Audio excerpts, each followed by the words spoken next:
Student ka? Opo. Yes. Ito ang maganda. Mahilig ka raw sa ice cream? Opo, yan. Yes. Mahilig siya sa ice cream, pero ang bukod tangi ito dahil ang ice cream niya merong ketchup. Totoo ba ito? Yes. Yes. Bakit ka nahilig sa ketchup? Ano? Ice cream na nilalagay imbis na mga mani, ang nilalagay mo mga ketchup. Bakit? Para sa akin kasi masarap siya, tsaka talagang delicious. Yes. Sa palagay ko nga.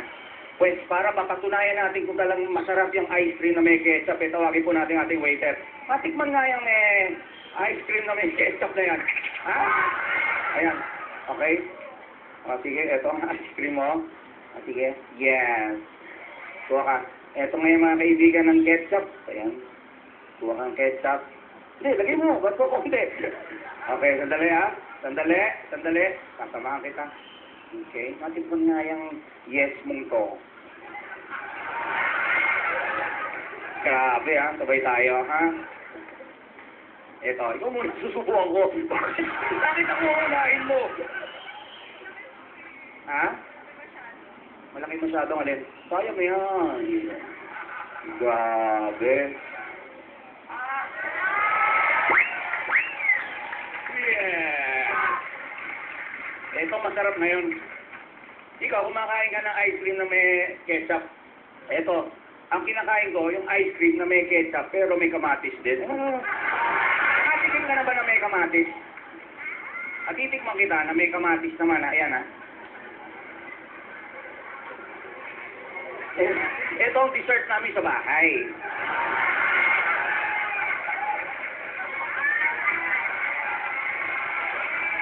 Ano lasa? Yes.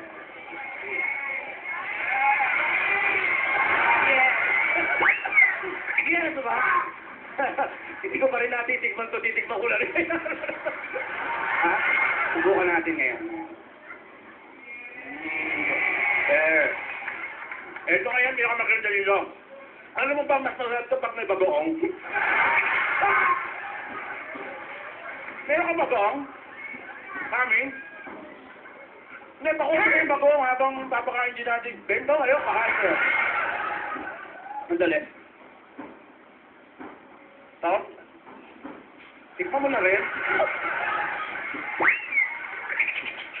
Very good.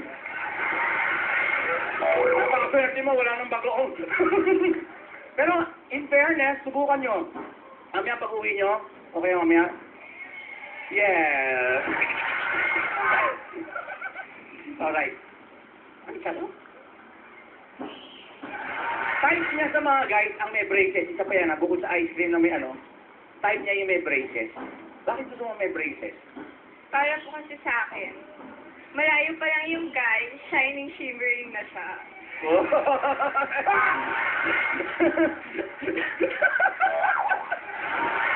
Nakakita ka na ng mga guys na may pula pa yung, di ba iba, puti lang.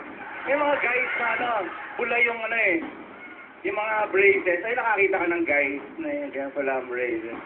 Grabe. Ayan. Shining is everything.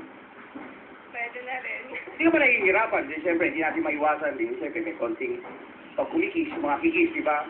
Hindi ka na susugat sa mga gano'n. Naman po. Madali salita, may boyfriend ka ngayon na mayroong braces.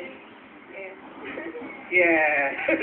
Alright. Samantala mga kaibigan, papakita siya sa atin ang kanyang talent, ang baton twirling hairspray, Exia. Yes.